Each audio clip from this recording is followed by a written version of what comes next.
these are political issues, social issues, information issues. Alan, these are human issues. Thank you. Let's get back to having conversations, not conflict. How's that? It's what I'd like. It's what Charlie would have wanted. I'm not sure we haven't crossed the Rubicon on that. Let's hope not. Let's hope this incredible wave of people that understand Charlie's message and think he was taking the high road continues. And this really small fringe element that believes in political violence, what do you call it? Antifa, the radical left, the Democrat Socialists of America, etc. Hmm. Let's hope they get drowned out and we don't have to get a little bit more kinetic. Let's hope that happens. But these are radicalized, absolute communist intifada militants, and they want to tear the entire system down, which means everything you've worked for and saved for in your entire life will be torn apart. That's what they want. That is their goal. Don't underestimate these people for 1 second. These, this is the most vile movement. The radical left politically has always been the most violent people in history. And when you see them on the street on a one-on-one basis, they're about 5'7", weigh 130 pounds with tattoos and a nose ring you can just yank them around with. But they attack in packs. They're well organized. They're well funded. Do not underestimate them. I don't know how we deal with them. The most of the Democrats that are moving away from them, these are reasonable people we can have conversations with. It's these radical, violent people that is the concern.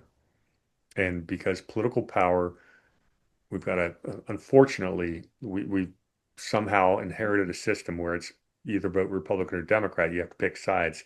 This tribalism, which is what we have to get past. The Democrat Party has to fix itself.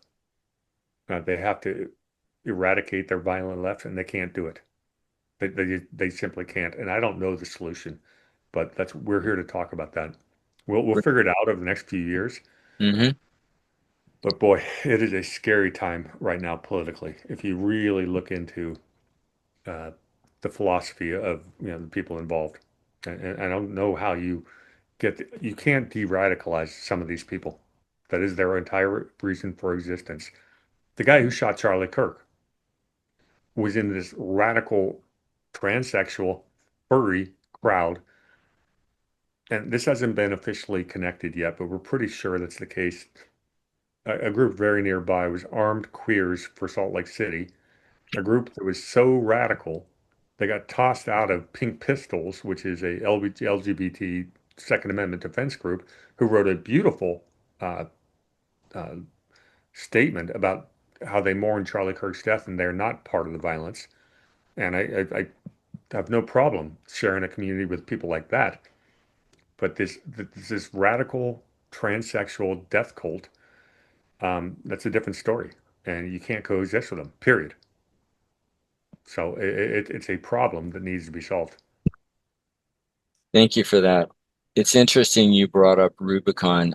Seldom do I hear anybody talk about the Rubicon. For those who may not be familiar with it, my understanding is the Rubicon was a little waterway near Rome. And the idea was if you are a military person, general, you've got troops, you and your troops do not cross the Rubicon because if you do, the battle is considered to be on. And I like the term.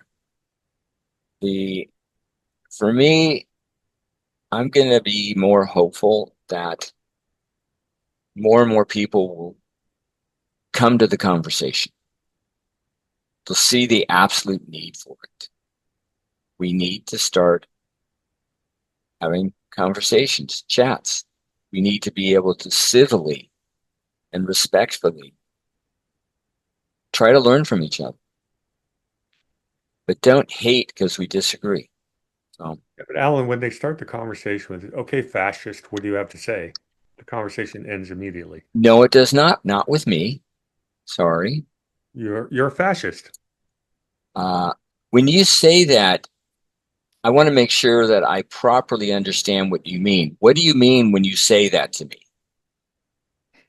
You disagree with me. You must be a fascist.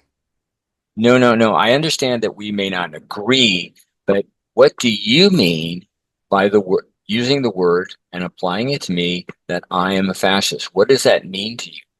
Well, to me, anybody who disagrees with me, and I'm obviously playing I devil's know, advocate, no. anybody who disagrees with me is a fascist. Okay, I understand that. But what is a fascist to you other than someone who doesn't agree with you? Do you know the origin of that word? Um, yeah, you want to kill everybody. That, yeah, yeah. That's where their conversation ends, and that's Okay. why your line of questioning is so good because they really can't answer that. Well, since we're on this topic, And that's what Charlie Kirk was so good at. He would ask them that question. yeah, You're calling me a the fascist. Describe why I'm a fascist. Because I mean, you and I are lovers of liberty, individual liberty, and limited government. And fascism is about 100% government, just like communism is. And we're against that. So how do you call us fascists? the and I think we've talked about this on the program before, but we can go through it again.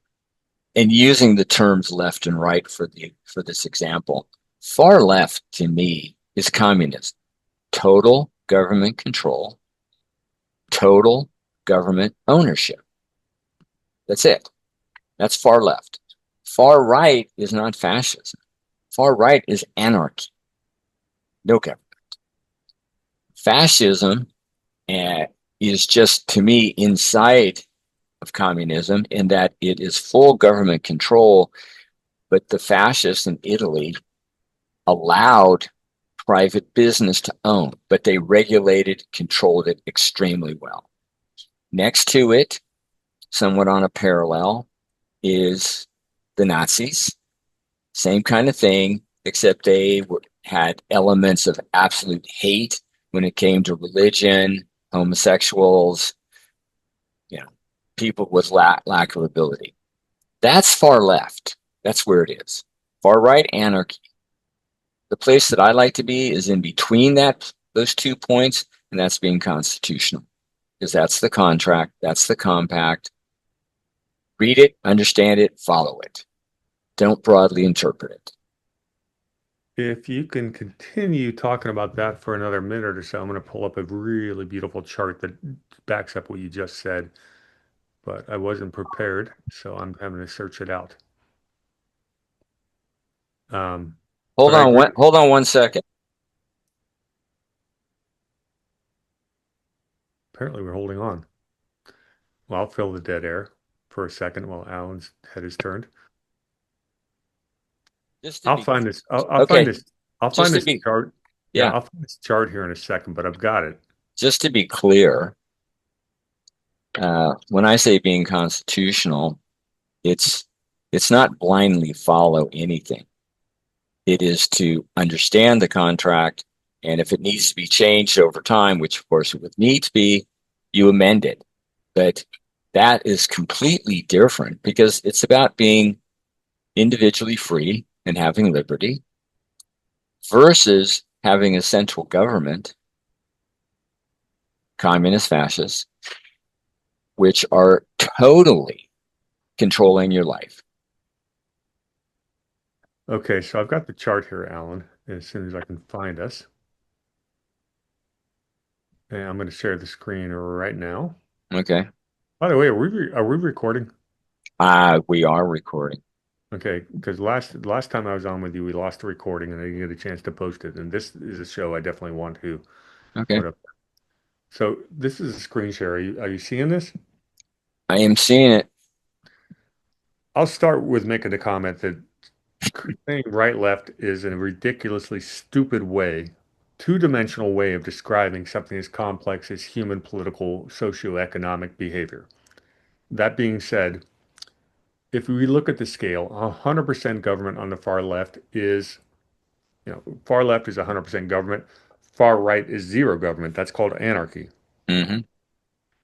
And on this graph, you can see you have communism, socialism, Nazism, fascism. There's what do you call it? What do you call a religious dictatorship with with the Islamists want all that stuff. It's all there, 100% government. Far right is zero government, which is anarchy. We don't want that either because it's not a right-left scale because anarchy will circle around and end up with 100% totalitarian government. Nobody wants to live under that. The goal is to be right around here at about 10 to 15% government, just as much government as it takes to maintain order, commerce, etc., and protect your God-given natural rights. That's it. And the founding fathers knew that. They enshrined it in the Declaration, the Constitution, etc. The problem we have in America is we've been sliding to the left for 200 plus years to more and more government control. And we've done that because there are interests that want to use the government coffers to enrich themselves. We call that mercantilism or crony capitalism. So we're where we are at today, where it doesn't matter if you're a Republican or Democrat, both parties don't listen to their constituents. They listen to their corporate donors. And that is a big freaking problem. That's what we have to fix. But that's the left right. That's the real left right dialogue. But they don't want us to have that conversation. They give us this fake left right tribalist thing, Democrat versus Republican. So we never look up and see who's pulling the puppet strings. And that's what has to change. All right, I'm done with that diatribe. Thank you for sharing. Appreciate that.